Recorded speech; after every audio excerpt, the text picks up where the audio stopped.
Good evening. In the last hour, Hampshire police have confirmed that a teenager has died after being found unconscious in a tent at the Boomtown Festival near Winchester.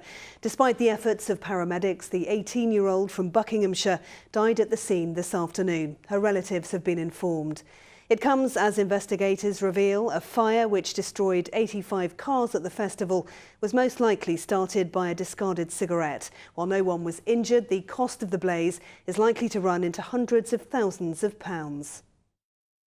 A stray cigarette was all it took. As the clear-up began today at Boomtown, this was all that was left of the 85 vehicles destroyed on Friday. The smoke could be seen for miles, but quick action stopped the blaze spreading to the nearby campsite. Our car's right there by the tape, extremely close. I actually can't believe how lucky we are. Some of the car owners only found out this morning. Those parked nearby breathing sighs of relief. We were one car in front from it almost going. I just can't believe how lucky we are. Like, it would have ruined Boomtown completely if we couldn't get back. Has your car been damaged at all, or is it? No, it says no obvious damage on it. So I'm just going to roll with that. The tyres look okay, so I think that's the most important thing. Well, today the focus of attention will be getting the 60,000 festival goers off the site safely, and then tomorrow the recovery operation will begin to remove the 80 or so vehicles that have been destroyed. It'll then be a matter for insurers, the accidental damage running into hundreds of thousands of pounds. But mercifully, no one was injured. The car park is separated from the camping area by a clear barrier, a clear steel barrier. The site staff have good plans in place and were able to evacuate the adjacent camping areas very quickly, so reducing and minimising any immediate risk to life. Festival organisers say they've done what they can to offer practical help to those affected. How much of a dampener has that put on the weekend? It hasn't actually really affected the majority of people inside the festival. A lot of people even thought it was one of our show spectaculars. But obviously, for the people that have been affected, it's changed their experience of the event. Police say, thanks to strong security, crime was down by 50% this year, the bulk of incidents involving drugs. But critics of the festival, who cite previous drug deaths, noise pollution and traffic congestion, are unlikely to be pleased that Boomtown is set to return next year. The fire, just an unfortunate accident. And we will, of course, keep you updated on any developments on that story on our website. On to other news now, and police have released an e-fit of a man who sexually assaulted 2 young girls at Legoland Windsor last week. The 6-year-olds were touched inappropriately by the man while they were in a play park area called Castaway Camp on Thursday afternoon.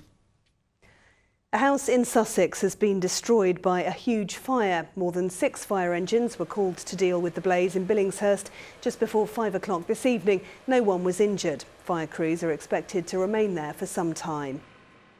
The railway line between Didcot and Oxford has reopened today after the completion of 9 days of improvement works. Network Rail's teams renewed 200 metres of track and installed culverts to better prepare the line for any flooding. Over the past 14 years, excess water in the Hinksey area resulted in 11 closures. A grandmother from Hampshire has described the detention of her daughter-in-law in Iran as terrifying. Nazanin Ratcliffe has been held in prison for more than 4 months and is due on trial on, as yet, unspecified charges. She was on holiday in Iran visiting her parents when she was arrested at an airport. Kerry Swain has more. These are the latest pictures of 2-year-old Gabriella Ratcliffe in Iran, happy and healthy with relatives, the only comfort to her grandmother in Fleet in Hampshire. Gabriella's mother, Nazanin, is in prison in Tehran, her health failing. The little girl's passport has been confiscated. Her father risks detention himself if he travels to them. It's really terrifying. I've suddenly realised that things can happen and you've got nothing that you can do about it. We will try absolutely anything, and we are determined. We're not going to stop until we've got her back, or them back. But no, it's so frightening. Barbara's son Richard and Nazanin married in 2009. She has dual British and Iranian citizenship. In April, returning from a visit to her parents, she was detained by the Iranian Revolutionary Guard, accused of trying to overthrow the Iranian government. a woman who, according to her mother-in-law, isn't the least political, works for a charity and enjoys sewing. A woman who spent 40 days in solitary confinement. We know her hair's still falling out. She's still very thin and very weak. And obviously very sad, which is heartbreaking. This grandmother has embraced social media to free Nazanin, her campaign message even on the hedge outside her home. In June, on Gabriella's second birthday, the family gathered outside the Iranian embassy. Nazanin has not yet seen a lawyer. There's no court date, no charges, but the judge is known. What are your worst fears about what could happen to her? She gets a long sentence and we can't get her out. Heaven forbid anything worse. This Salavati judge is known for giving very harsh sentences. But how can he give a harsh sentence on an innocent person? The Foreign Office say they continue to raise their strong concerns about British prisoners in Iran, including Mrs Ratcliffe, at the highest levels in both London and Tehran.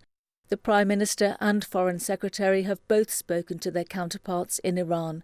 But Iran does not recognise dual nationality and has refused requests for access to Nazanin. Kerry Swain, ITV News. Now, it's been a sunny day today, but as the temperature heats up, so does the temptation to cool off in lakes and rivers. Today, the Canal and River Trust issued a warning, advising people to think twice before leaping in. Mel Blaw reports. Jumping into water may seem like fun, but it can have deadly consequences. Of the 400 people who drown in the UK every year, more than half the fatalities happen at inland waters, such as canals and rivers. 17-year-old James Goodship drowned 2 years ago while swimming with friends in a reservoir.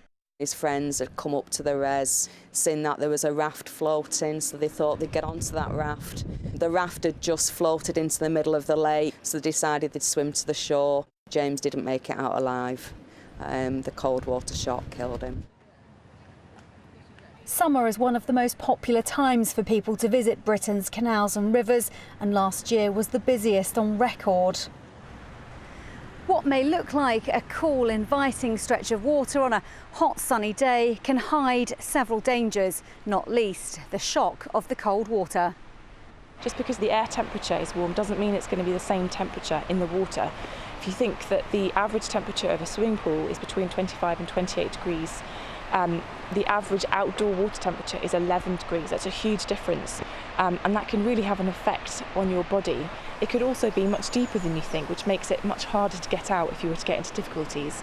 There could be reeds and other plant life which could tangle around your limbs and keep you in the water. You could also get something called Weil's disease, which is a waterborne disease and really not very nice. It's just, there are too many things, and we'd advise people not to get in the water to cool down this summer. James was a fun-loving 17-year-old. He had the whole world in front of him. We weren't aware ourselves of cold water shock, the dangers of the water. You never know when you're not going to be able to deal with that. It's not worth taking the risk. Mel Blaw, ITV News. Now, Hampshire golfer Justin Rose says it's impossible to compare winning an Olympic medal to winning a major. He's taken home millions in prize money during his career, but says winning gold in Rio was a dream come true. There had been disagreement over whether golf should be allowed back into the Games for the first time in more than 100 years. Obviously the major championships have all the history for now in our sport, hundreds of years of history, which obviously makes them very, very important. And right now as a golfer, that's how you're really measured, by how many major championships you win. But obviously if golf goes well in the Olympics 100 years from now, this might be what everyone is chasing. So to have the first one is obviously a huge opportunity, something I'm grateful for, and it's just unbelievable. It exceeded all my expectations. Well, let's have a look at the weather forecast now. Here's Simon.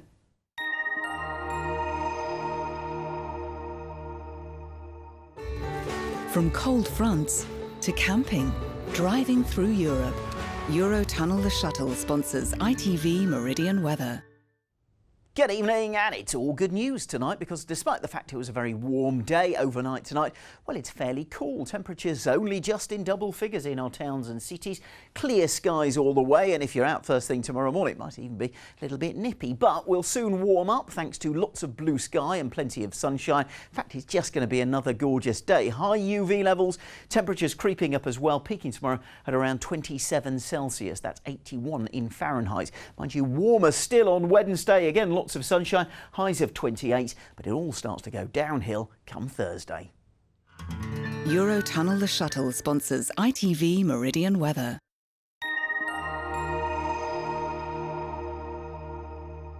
Thanks, Simon. That's it from us for now. We're back during Good Morning Britain from 6 o'clock tomorrow morning. Join us if you can. But from the late team, it's good night. Bye-bye.